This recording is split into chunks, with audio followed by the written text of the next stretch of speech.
Mi nombre es Vera Núñez, yo soy la enfermera del Grupo de Soporte Metabólico y Nutricional de la Fundación Santa Fe y les voy a hablar todo lo que respecta tanto la nutrición enteral como parenteral en los pacientes con ventilación prona.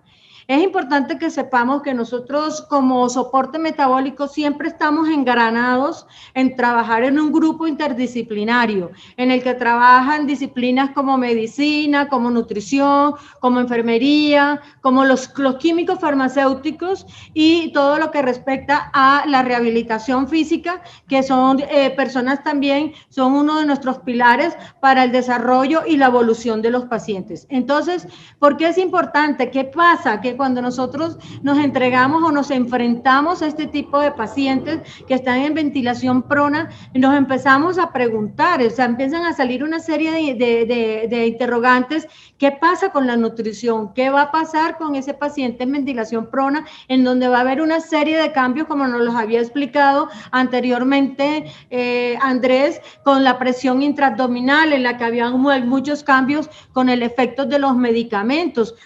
¿Qué va a pasar con ese tipo de pacientes, donde vamos a encontrar pacientes que fotos antiguas, que yo sé que de la prehistoria, pero se los traigo porque era lo que anteriormente manejábamos nosotros con las camas Stryker, en las cuales volteábamos al paciente y lo poníamos en posición prona, en donde había una serie de bombas, serie de dispositivos médicos con el ventilador y expuesto al paciente a este tipo de ventilación, en el cual le cambia la hemodinamia del paciente y en el cual le cambia toda la parte de perfusión, tanto de oxigenación, de perfusión y oxigenación a nivel de todo el organismo.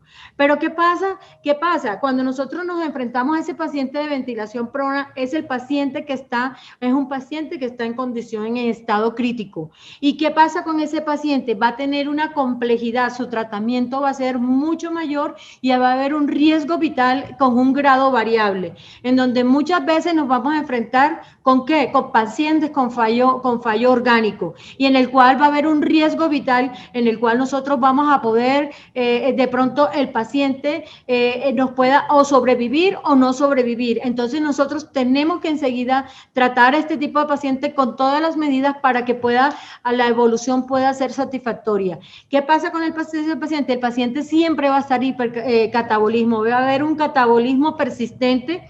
¿Por qué? Porque está sometido a ese estrés metabólico, en el cual está asociado también a una malnutrición. ¿Por qué malnutrición?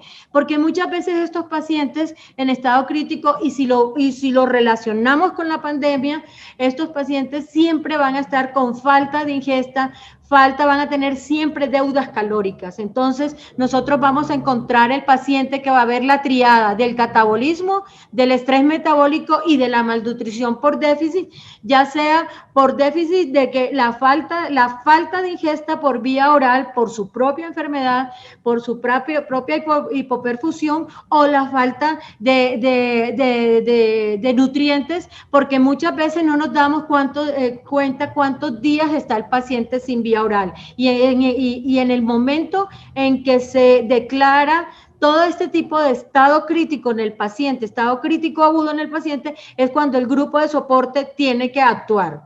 ¿Y qué pasa aquí? ¿Qué vamos a corregir? ¿Cuál va a ser nuestro objetivo? Nuestro objetivo va a ser corregir esas deficiencias de los nutrientes. ¿Para qué? Para satisfacer esas necesidades calóricas. ¿Y con qué fin vamos a satisfacer esas necesidades? Siempre que nosotros instauremos una terapéutica, siempre tenemos que tener un objetivo. Y nuestro objetivo como soporte metabólico es siempre mantener esa masa magra. ¿Por qué mantener la masa magra? Porque si nosotros tenemos músculos, si nosotros tenemos nuestra masa magra bien nutrida, la tenemos en adecuadas condiciones, el paciente va a poder responder mucho mejor ante esa letalidad de la enfermedad. Vamos a aportar esos nutrientes de acuerdo a cada uno de los requerimientos calculados durante las rondas de los grupos de soporte. ¿Y para qué también eso? ¿Qué otra cosa va a buscar el objetivo metabólico y nutricional del grupo? Va a frenar el catabolismo proteico. ¿Por qué? Porque nuestros pacientes en SDRA nuestros pacientes que han sufrido COVID, nuestros pacientes que tienen esas injurias pulmonares grandes, tienen un gran catabolismo proteico y es donde nosotros como soporte debemos frenar el catabolismo, debemos regular esa lipólisis porque ¿de dónde saca la energía el organismo cuando se consumen las proteínas? Directamente de los lípidos, de las grasas, porque nosotros no tenemos reservorios de carbohidratos. Y en primera instancia se consume lo poco que había de carbohidrato, posteriormente el cuerpo acude y recurre a todo lo que es proteico y en última instancia recurre a todo lo que es grasa. Entonces allí donde el soporte metabólico va a regular esa lipólisis, la va a frenar el catabolismo y por ende va a haber esa hiperglicemia. ¿Por qué? Porque es la propia reacción del cuerpo ante la agresión grave de la enfermedad. ¿Y qué efecto tiene en el paciente al nosotros trazarnos esos objetivos? El objetivo nuestro y la consecuencia, no la consecuencia, el resultado final de eso va a ser disminuir las complicaciones del paciente. ¿Listo? Entonces, aquí tenemos como unas generalidades que tenemos que más o menos del 5 al 10% de pacientes, en este momento hablamos, conceptualicémonos de la pandemia, tenemos que requieren UCI, un 5 a un 10% de los pacientes. Ese coronavirus ahora... Y se ha descubierto, aunque desde el inicio no se había declarado, pero en el transcurso y con el manejo y la experiencia que hemos tenido durante todo este año, prácticamente casi año y medio, a nivel mundial, hemos tenido que hay colonización del tracto gastrointestinal y como bien lo decía Andrés, los diferentes fenotipos y genotipos que se encontraban de este tipo de virus, ¿sí? Los tiempos de hospitalización son muy prolongados, tan prolongados que hemos visto que hay pacientes que demoran de 3-4 meses y vemos las consecuencias de esa hospitalización. Vemos que un estudio que se realizó en Seattle, a la vida media de la ventilación mecánica era de 10 a 18 días con la estancia hospitalaria consecuente del aumento de la estancia hospitalaria. Tenemos también que este tipo de pacientes y muchos pacientes no solamente con el coronavirus, pacientes con SDRA, y ustedes lo han visto, tenemos muchos pacientes con trastornos deglutorios, más o menos entre un 10 a un 67%. Y si nosotros en ese tipo de pacientes no actuamos e iniciamos el soporte metabólico y nutricional, es el paciente que se nos va a desnutrir delante de nuestros ojos y se nos va a caer. Entonces nosotros tenemos que tener en cuenta que este tipo de patología trae este tipo de consecuencia de trastornos deglutorios. Más o menos el 39, y siempre esta estadística ha permanecido por los tiempos de hace mucho tiempo, de décadas y décadas y décadas, en el cual el 39% de esas personas que nos ingresan a nuestros hospitales se encuentran en algún grado de desnutrición. Y ese grado de desnutrición nos va a permitir y nos va a servir como un factor pronóstico que puede ser a corto o a largo plazo de mortalidad y sobre todo especialmente en pacientes ancianos. Vemos que este tipo de patologías de las DSRA o esas injurias pulmonares, ¿sí? Generalmente la población en la cual se ve afectada son los ancianos o personas mayores de 60 años, en los cuales por su propio envejecimiento, por su propio estado de salud, hacen la reducción previa a la comida. Entonces, esto es importante que lo tengamos en cuenta para que cuando vayamos a intervenir, tengamos que la intervención sea lo más oportuna posible. Entonces, ¿qué vamos a encontrar? Ese paciente que está en estado crítico se va a encontrar frente a un hipercatabolismo. Se va a consumir toda la energía, está destruyendo o consumiendo toda la energía que tiene en el organismo. Va a haber un aumento del gasto energético, por supuesto, por todas las reacciones y todas las reacciones inmunológicas que hay. Y va a haber una disminución, como yo bien les decía, de la ingesta de alimentos, ¿sí? ¿Y qué va a pasar aquí? Aparece como una de las herramientas fundamentales para el desarrollo y para el mantenimiento y la recuperación del paciente, el soporte metabólico y nutricional.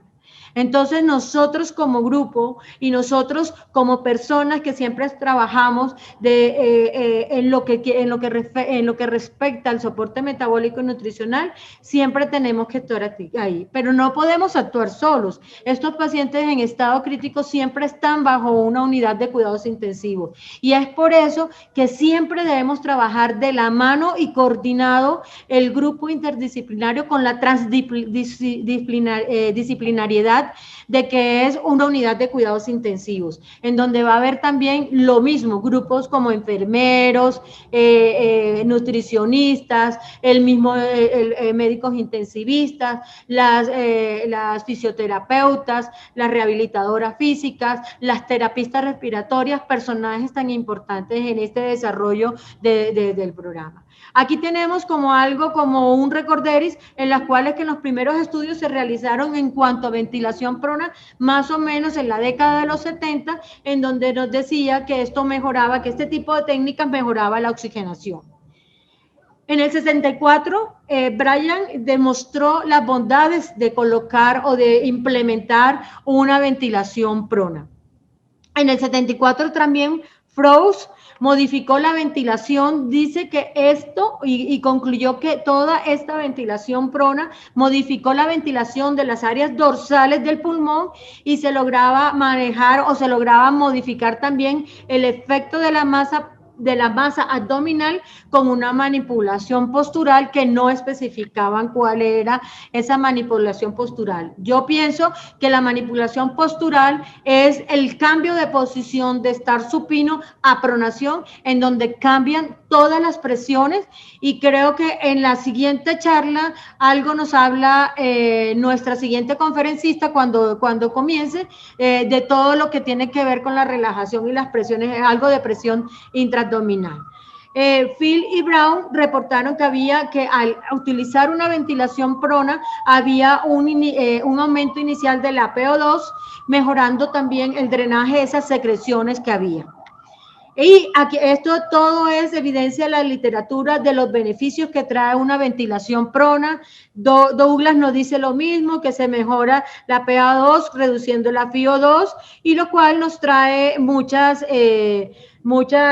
beneficios el traer una ventilación prona.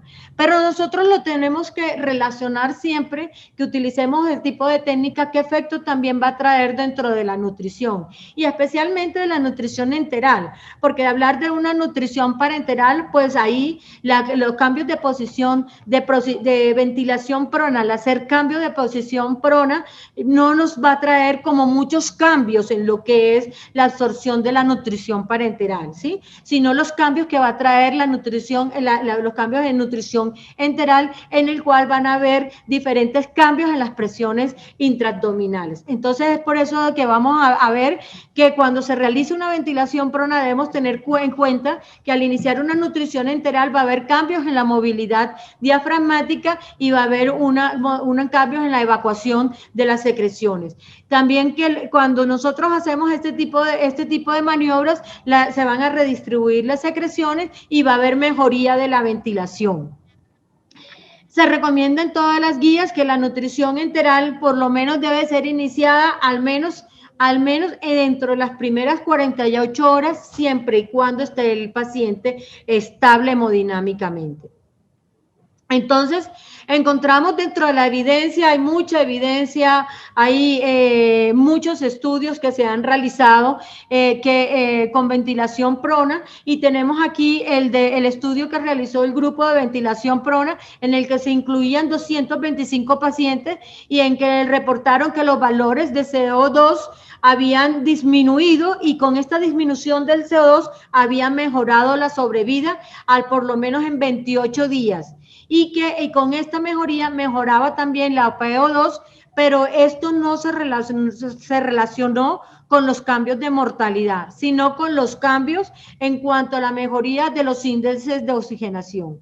Debemos tener en cuenta estos cinco bundles, que debe haber una adecuada perfusión, que debe haber una adecuada posición cuando nosotros estemos dando todo lo que es el soporte metabólico, que debe haber una adecuada protección. ¿Para qué? Para evitar esas complicaciones, y debemos evitar la pobre nutrición. ¿Y qué es evitar la pobre nutrición? Siempre nos enfrentamos a qué es el soporte metabólico y nutricional. ¿Cómo vamos a tratar estos pacientes? Nos enfrascamos muchas veces en que esta terapia o aquella terapia. Nosotros tenemos que ver el paciente en forma conjunta, y el tratamiento metabólico y nutricional tiene que abarcar todo el ser humano. ¿Por qué? Porque, como yo les decía anteriormente, el paciente está hipercatabólico, hay el aumento del gasto y hay un estado de desnutrición previamente. Y ese estado de desnutrición nos va a afectar mucho en lo que es la nutrición, en lo que es el soporte metabólico. Entonces, si nosotros decidimos iniciar, y esto es lo que nos recomiendan las guías, iniciar una nutrición enteral precoz, según nos dice la literatura, se dice que reduce las complicaciones infecciosas, que reduce también la estancia hospitalaria dentro de las unidades de cuidados intensivos, y no solamente ahí, sino también en los servicios de hospitalización, que dice que también que si nosotros iniciamos precozmente una nutrición enteral, va a disminuir la morbimortalidad en este tipo de pacientes, y va a favorecer toda la parte del perfil hormonal del paciente, dado que esto es una de las características que nos ayuda a metabolizar mejor los pacientes. Pero yo les digo, y no estoy en contra, hago la aclaración, no estoy en contra en cuanto a la nutrición enteral, pero nosotros debemos, antes de iniciar una nutrición, debemos evaluar el paciente, debemos hacer un stop. Por eso les puse aquí el botón de stop. ¿Y por qué el botón de stop? Porque primero nosotros tenemos que verificar si el paciente se encuentra con compromiso hemodinámico. Tenemos que verificar si el paciente tenía una hipoperfusión tisular. Y nosotros como enfermeros lo podemos hacer porque estamos en la capacidad de valorar el paciente. Porque nosotros nos enseñaron a valorar, a hacer monitoreo y reevaluar el paciente para poder saber y poder determinar si la terapéutica iniciada la podemos continuar o no la podemos continuar.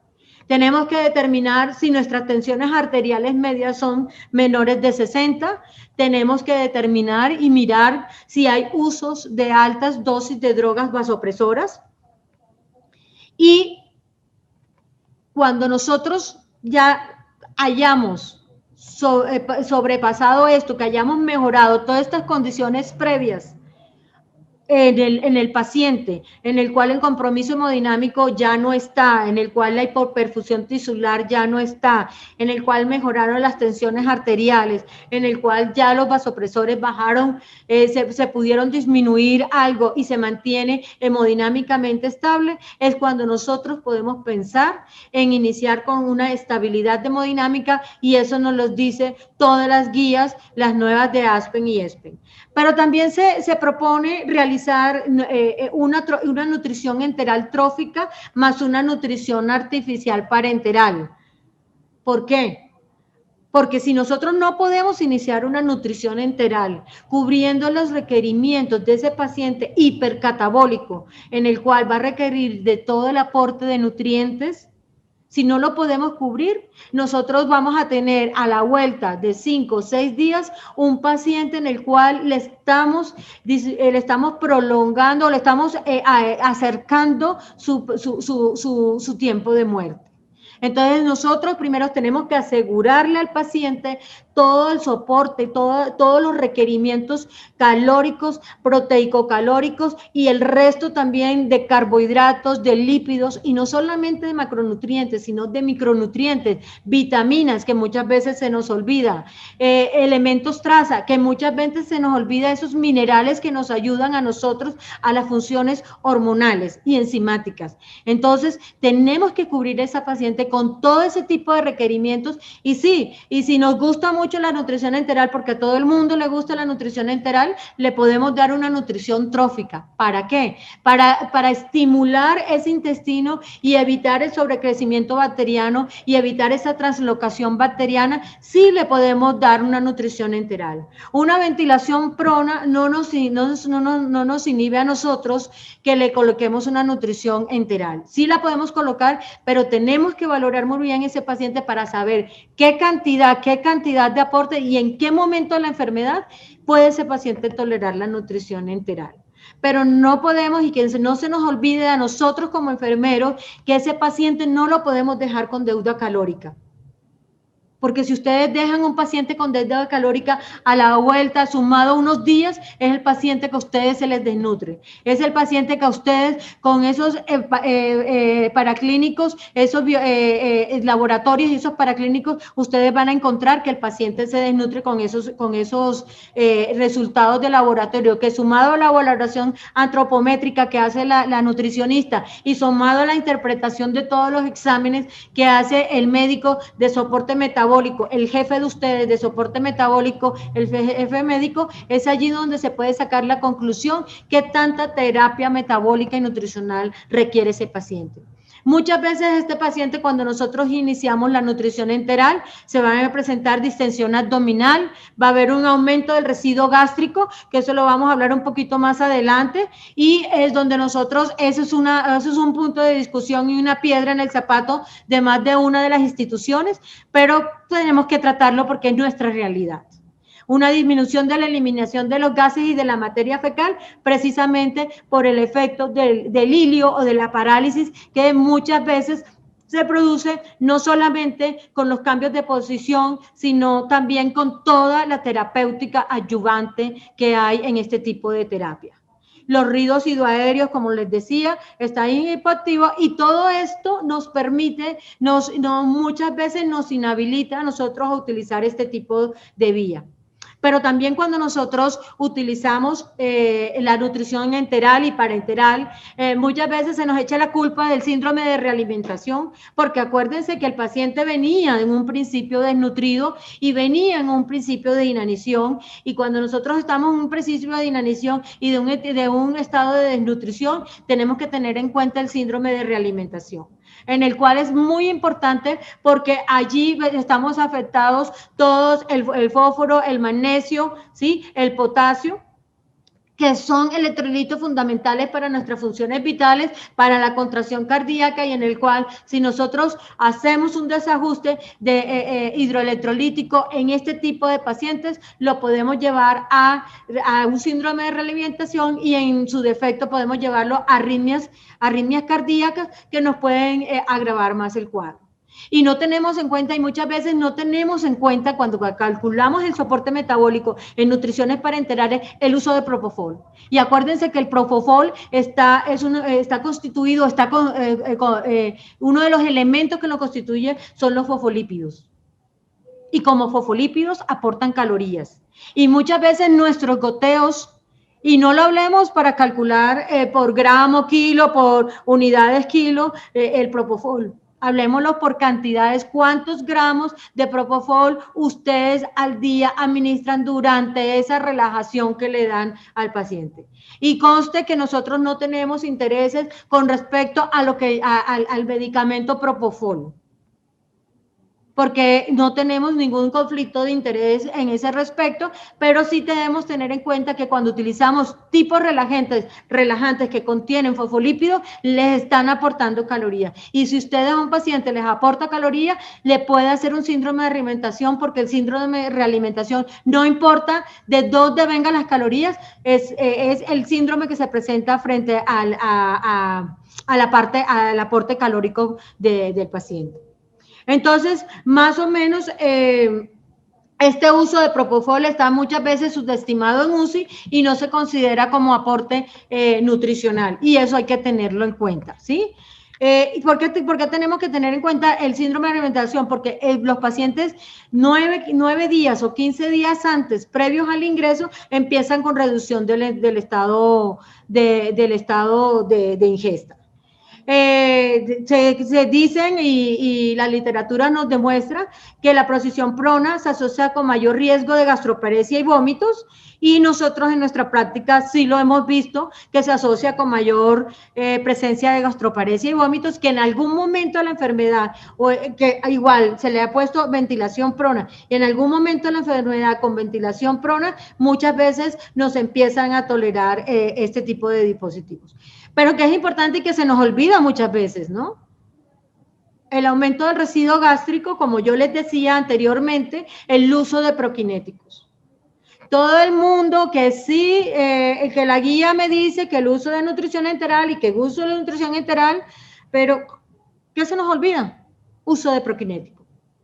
El prokinético nos va a activar ese intestino, esa parte del vaciamiento, y nos va a ayudar a una mejor absorción de la nutrición. Sí, y nos dicen que la nutrición, uno de los beneficios de la nutrición enteral precoz es preservar la integridad de la mucosa gastrointestinal y mejorar la función inmunológica. Pero nos hemos encontrado que cuando se quiere iniciar muchas veces en pacientes, hablamos de ahora en este momento de pacientes COVID, y encontramos que muchas veces esta nutrición enteral va asociado al relajante, y al nosotros tener con parálisis cortas se asoció con menor mortalidad, pero solamente se estudiaron hasta 48 horas, no se han hecho estudios por más de 48 horas, y nosotras muchas veces nuestros pacientes permanecen por más de 48 horas en posición prona. Pero eso es importante, por eso es importante que lo tengan en cuenta el tiempo de pronación. No para la tolerancia de la nutrición enteral en sí, sino para todos los efectos hemodinámicos que trae, porque una posición prona hace mucho edema facial, mucho edema corporal, y todos estos cambios de presión nos evitan a nosotros, nos aumentan a nosotros cierto tipo de absorción, ¿sí? Estos son los efectos que tenemos, aquí se los muestro: mejora oxigenación, respiración más eficiente y nada más. Muchas veces estos pacientes con ventilación prona que están bajo sedación y relajación tienen problemas en esa disfunción de motilidad gástrica, como les decía anteriormente, encuentran esos altos residuos gástricos, y va a limitar en algunas oportunidades la administración de la nutrición enteral, y por ende, si nosotros tenemos residuos gástricos elevados, cuando estemos, se puede aumentar el riesgo de neumonía. O sea, la literatura nos informa que la intolerancia a la nutrición enteral más o menos es un 30%, y que el uso de la metoclopramida o el uso de cualquier otro prokinético que ustedes tengan en sus países o que tengan aquí dentro de Colombia pueden conducir a que se aumente el paso gástrico por esos efectos que tiene el medicamento en el vaciamiento gástrico. Entonces, aquí, como para recordar y que vean que muchas veces el residuo gástrico va a estar limitado por la edad, por el volumen, por la osmolaridad, por la densidad calórica de las mismas nutriciones. Muchas veces son nutriciones muy densas, o muchas veces en algunos lugares les toca hacer preparaciones, pero no es lo recomendable. Lo recomendable son esas fórmulas industrializadas, que no vamos al cuento en cuanto a nombres, sino fórmulas industrializadas en las cuales nos permiten a nosotros determinar osmolaridades, viscosidades de las mezclas. Todo esto en cada una de las partes cómo es, del estómago se van a realizar una serie de procesos que nos van a ayudar a hacer el vaciamiento gástrico, así como soluciones como los líquidos. Pueden haber un promedio que se vacía más o menos un 18 minutos. Puede haber también otro tipo de soluciones que son mucho más densas, que se pueden vaciar no en 18 minutos, sino en 30 o una hora. ¿Y cómo lo sabemos y cómo lo podemos determinar nosotros? Con estudios de vaciamiento gástrico que nos puedan ayudar a nosotros a determinar cuánto tiempo es ese vaciamiento gástrico del paciente, si está enlentecido o no. ¿Y dónde lo podemos hacer? Lo podemos hacer en nuestros estudios imagenológicos, que lo podemos solicitar, no como enfermeros, pero sí podemos hacer la sugerencia a la parte médica tratante o al médico de soporte metabólico y nutricional. también con esos líquidos con altos contenidos calóricos por esa misma reacción de bajar la osmolaridad y por la misma reacción de los neuroreceptores, de los receptores a nivel del estómago, pueden vaciarse más lentamente y que en unas pocas calorías por unidad de volumen. También ese aumento de la osmolaridad va a disminuir la contractilidad del intestino delgado y muchas veces la disminución de la acidez, que con esos antiácidos o esos, las bombas de protones, ¿sí? Los bloqueadores de las bombas de protones van a retardar el vaciamiento de los líquidos y de los sólidos. También la temperatura es importante, la temperatura de los alimentos es importante y de las fórmulas, porque a la bien no lo podríamos equiparar que las fórmulas enterales son alimentos, pero si ustedes le administran una fórmula fría, va a inhibir el vaciamiento del estómago y esto nos puede repercutir con un aumento de la intolerancia. Muchas veces esas recesiones quirúrgicas nos pueden aumentar, nos pueden alterar un poco el vaciamiento gástrico.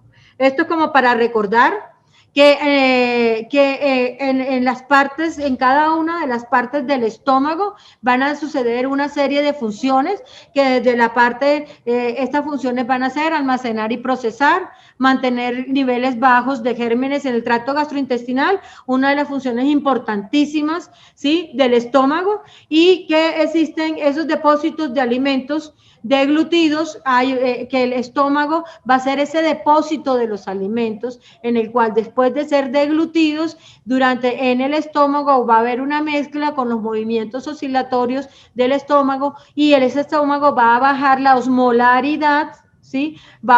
Se va a eyectar hacia el intestino, se va a empezar a formar el quimo, y de allí el intestino va a hacer su función, en el cual vamos a tener en las diferentes sesiones del intestino de absorción o de eliminación del intestino. Entonces aquí, como tenemos en el fundus, podemos, dentro de las funciones se encuentra el almacenamiento. En el cuerpo vamos a encontrar que están las secreciones, la secreción de las sustancias gástricas y secreción de hormonas y péptidos. Aquí tenemos una serie de literaturas en las cuales nos demuestra que se han realizado diferentes estudios, y todo lo lleva a que muchas veces la nutrición enteral no es tolerada, en el cual podemos ver aquí Gatineau y Jeans, nos dice que la intolerancia más o menos en el 82% en los primeros tiempos en que se inicia la tolerancia a la nutrición, pero aquí es importante como enfermeros y como grupo de soporte tener un protocolo en coordinación con unidad de cuidados intensivos de cómo va a ser la administración de la nutrición enteral y el uso, que no se nos olvide el uso de prokinéticos. El uso de prokinéticos muchas veces se nos olvida y esto es importante que nosotros lo tengamos en cuenta.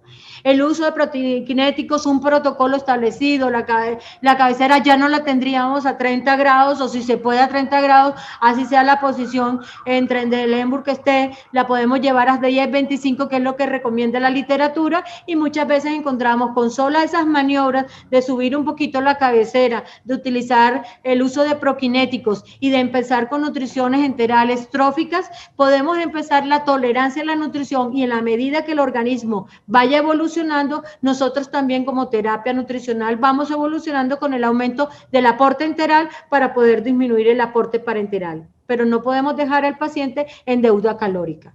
Guerin y Coles no reportan el número de pacientes, pero que dice que el 49% de sus pacientes presentaban por lo menos intolerancia en los volúmenes y que ellos recomendaban el uso de prokinéticos y alimentación postpilórica.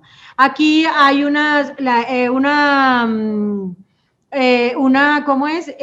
conexión inestable.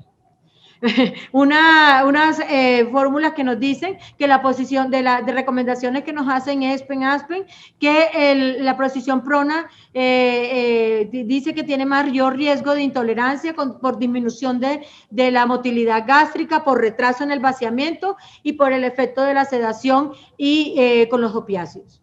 pero los pacientes contratados en ventilación mecánica, en posición prona, podrían tener mayor riesgo de intolerancia a la nutrición y ellos recomiendan que para evitar esto, desde el inicio en que se decida la nutrición enteral, se debe hacer el uso de prokinéticos y que en aquellos casos en que definitivamente el paciente no tolere la nutrición, se podría pensar en una alimentación transpilórica.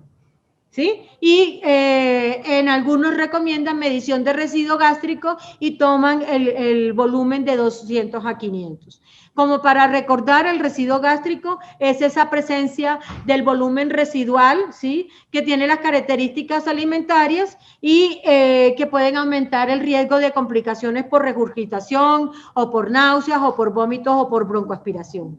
Que de pronto entre de las causas, que más o menos el 80% de los pacientes cursa con alteraciones de la motilidad y se ha documentado casi el 50% de esos pacientes presentan retraso en el vaciamiento.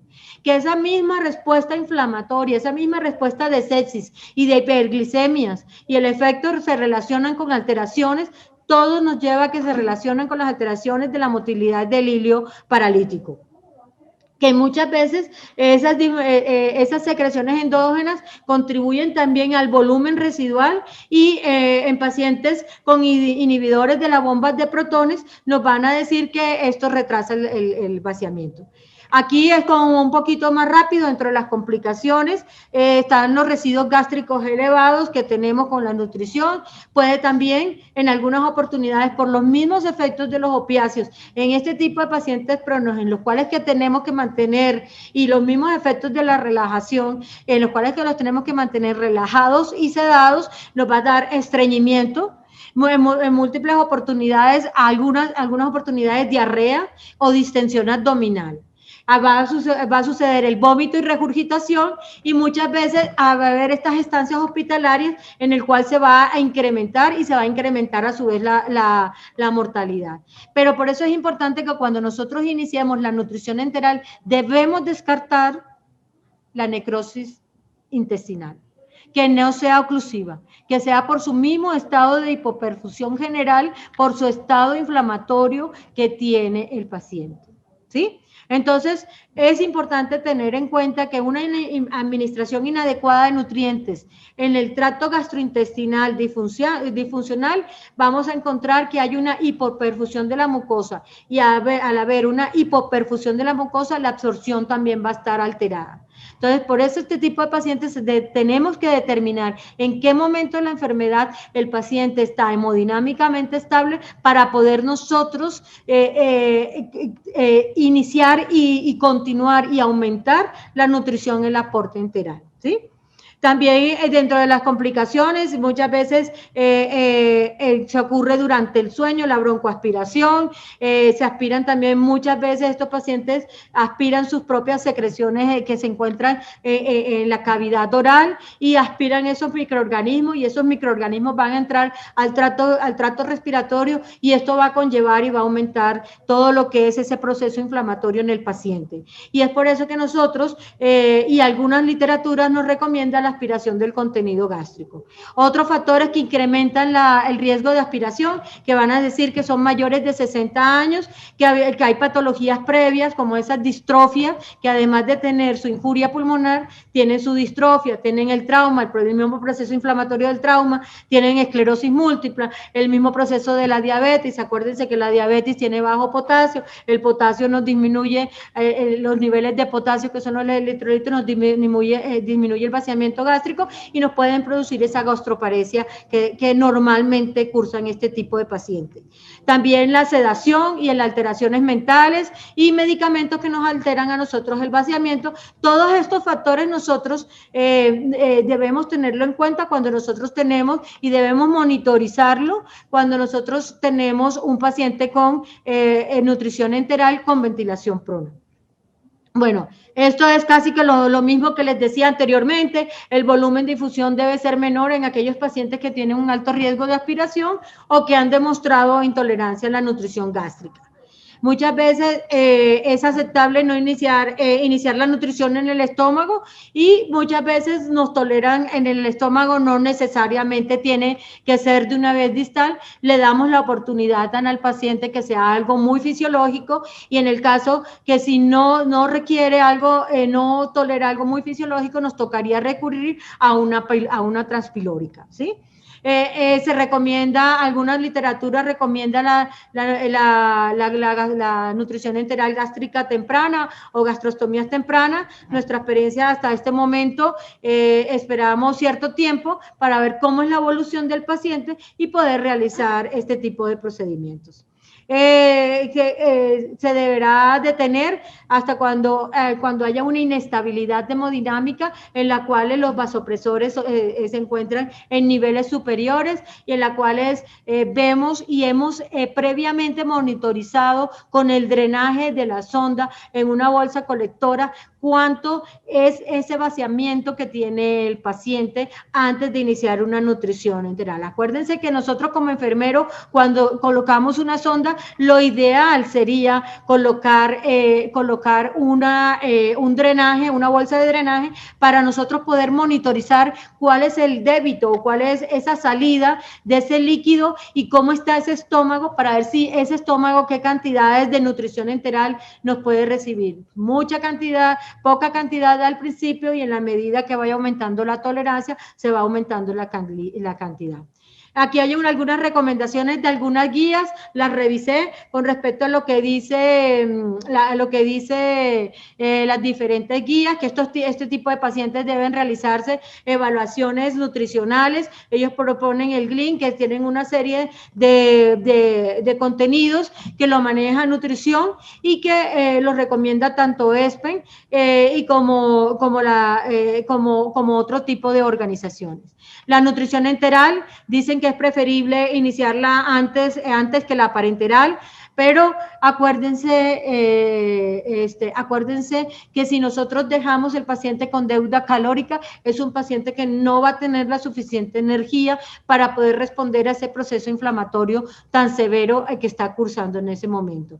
Pero se puede recomendar, y algunos ya lo están recomendando, que la nutrición puede ser mixta, en el cual le demos toda la totalidad a nivel de la nutrición parenteral y vamos complementando, iniciando con un trofismo enteral y posteriormente se va revirtiendo esta relación de parenteral y enteral, ¿sí? Recomiendan dar este tipo de nutriciones con bombas de infusión. En instituciones como las nuestras es requisito número 1A por seguridad del paciente administrar este tipo de nutriciones con bombas de infusión para asegurarle la cantidad exacta del paciente. ¿Sí? Estas nutriciones dice las nutriciones parenterales dicen que están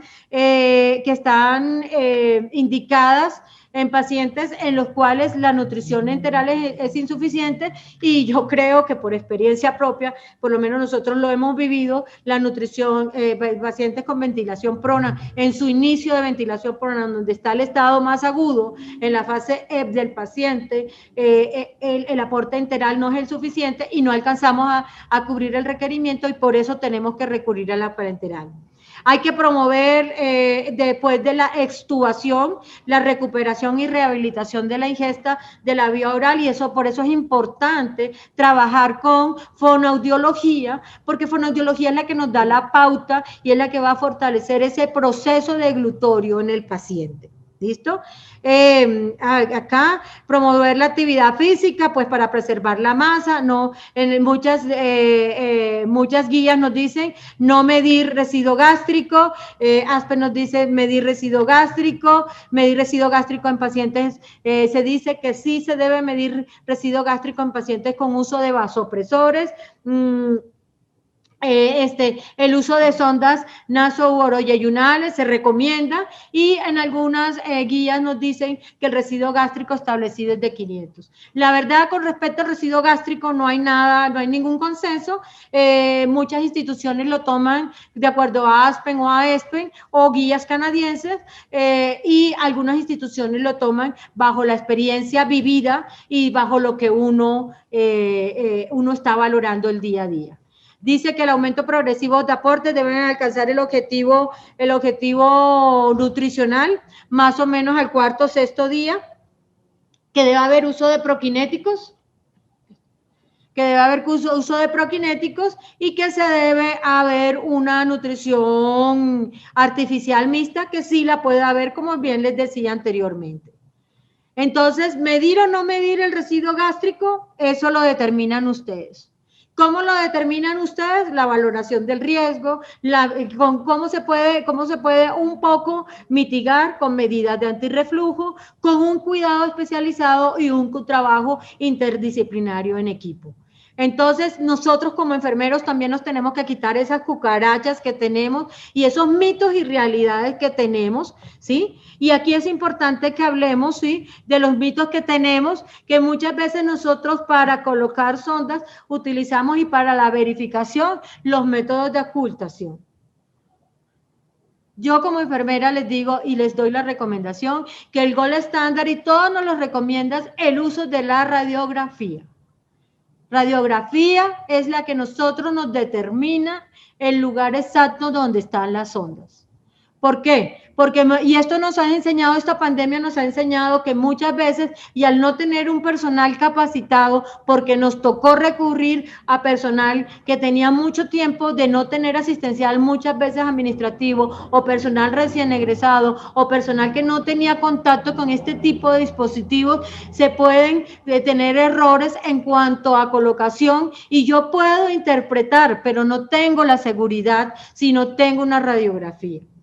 Y es que tenemos el mito que la radiografía me va a quemar, y tenemos el mito que la radiografía me va a dar cáncer. No, señor. Para eso están los radiólogos, que son los que nos dan a nosotros y son los que nos determinan el tipo de radiación que vamos a recibir, y que nos proteja y que no tengamos ningún tipo de efecto secundario con respecto a esa radiación. Es por eso importante tener quitar esos métodos ocultatorios que los tenemos como mito. Es que si yo escucho el rururú, ya el burbujeo que escucho en el estómago es el que me dice que la sonda está a nivel de estómago. No, el único método certero que nos dice dónde está ubicada la sonda es la radiografía. Que existen conectores especiales para la administración de la nutrición, y es allí, chicos, donde nosotros tenemos que propender por la seguridad del paciente. Ahora nuestros dispositivos, tanto las sondas de gastrostomías, las sondas enterales, tenemos que migrar a los conectores ENFIT. Y no les digo porque esto sea patrocinado, porque no es un conflicto de interés. Muchos laboratorios tienen ahora conexión ENFIT. Y nosotros como enfermeros tenemos que brindarle esa seguridad al paciente. Y tenemos que ir presionando a las instituciones, tenemos que ir presionando un poco a las EPS a migrar, a diferenciar, a que nos diferencie que las jeringas, que sean moradas, el color establecido a nivel mundial, por la JETSA, en el cual el morado es el color lila, morado, no sé cómo lo conocen todos, lila, morado, es el color seguro para la nutrición enteral. Entonces, tenemos que migrar a esos conectores ENFIT, tenemos que migrar a esas conexiones seguras, ¿sí? Que nuestros dispositivos, ¿y cómo lo hacemos? Hacemos el proceso de cambio dual, de transición, de época de transición, ¿listo? También nos dice dentro de los mitos, sondas yeyunales o las sondas yeyunostomías se asocian muchas veces con complicaciones frecuentes porque son más largas y más delgadas. No es que sea, sí, son más largas y más delgadas, pero eso depende de usted como enfermero. ¿Y cómo combate usted como enfermero cómo combate ese mito usted como enfermero? Estableciendo un adecuado y cumpliendo, no solamente estableciéndolo, cumpliendo un adecuado protocolo de lavado e irrigación de las sondas, ¿sí? Para evitar esa complicación de la obstrucción del tubo, y debemos tener una adecuada fijación de este tipo de dispositivos para evitar los desplazamientos. ¿Sí? Muchas veces se nos dice que en el paciente crítico debe administrarse residuos gástricos menores de 200. Eso solo lo establece su experiencia basado en la evidencia y lo que usted maneja en su institución. Y los pacientes dicen, y uno de los grandes mitos dicen, en nutrición enteral en pacientes en posición prono no se debe administrar. teniendo todos los cuidados y estableciendo un adecuado protocolo, nosotros podemos administrar una nutrición enteral en posición prona siempre y cuando tengamos una adecuada valoración y continua valoración del personal de enfermería, ¿sí? Acuérdense que muchas veces se olvida en la fórmula del prokinético y nosotros como enfermeros tenemos que estar pendientes el prokinético, mire que vamos a hacer el cambio, conservar todos los tiempos de reposo en el inicio de la nutrición. Y muchas veces decimos que no se administra la nutrición porque puede haber broncoaspiración.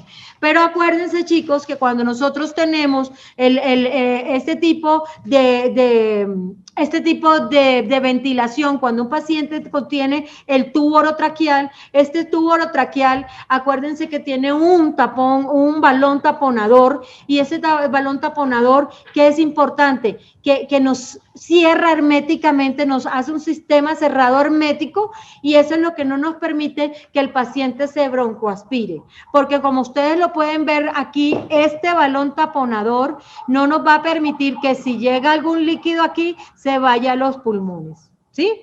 Esto le brinda seguridad de que no hay, que va a impedir el paso de cuerpos extraños a la tráquea, o va a impedir que vaya algún tipo de líquidos a la tráquea.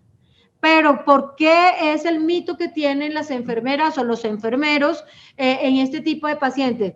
Porque nosotros pensamos, no solamente ese mito, sino que nosotros, ¿qué tenemos que tener en cuenta?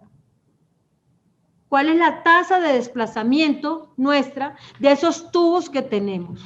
Yo creo que ese es el temor, más que no saber que este taponador nos evita que el paciente se broncoaspire. El temor de que el tubo se desplace durante el proceso de pronación o supinación, que se desplace y que esto nos conlleve a una broncoaspiración, no per se la ventilación prona, ¿sí?